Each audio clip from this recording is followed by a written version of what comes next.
In 2015, I had just gotten married and my 18-year-old son was in his very first semester at Blaine College when I get a call. "Ma'am, your son was in a terrible car accident with an 18-wheeler. He's in critical condition, but he's alive." The next day, the doctor says, "AJ will never walk again. He has a spinal cord injury, so he's paralyzed from his chest down." So I set it up to bring him back home, take care of him there. And one day, he's turning blue. So I call 911, and on the way to the hospital, his heart stops and I hear a beep.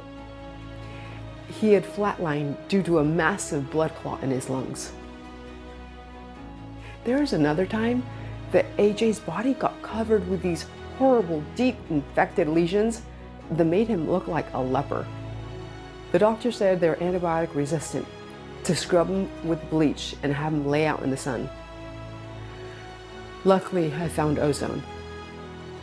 Another thing that was a constant was AJ was in massive pain. I'd hear him moan first thing in the morning when he'd wake up, or any time he'd move his body. The doctor prescribed opioids, but they never seemed to last the entire month that they were supposed to. So I'd started to administer the pills myself. But when AJ would be in extreme pain, he'd say, "Mom, please just give me one more. I can't take it. I'm in pain." And so I'd give him another one. No one told us that opiates are so addicting. Before long, AJ was crying, "Mom, you heard the doctor. He said I'd never get out of pain. I can't live like this the rest of my life. You have 2 months. If you can't find a solution, don't expect me to live like this. It's too hard." In desperation, looking for a solution, I was at a spiritual retreat when somebody mentioned the plant ayahuasca, that it might help, and asked me if I could take AJ to Peru. I said no. And so before you know it, I convinced them to bring the shaman to Austin, and we had our very first 10-day ayahuasca retreat in my home. And it worked. It actually reset AJ's nervous system.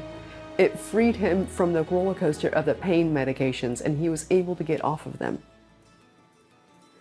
But with dealing with so many emergencies in AJ's situation, my health eventually plummeted. I found myself in my morning robe, nursing cups and cups of coffee for several hours just to get myself going. I could only function under emergencies.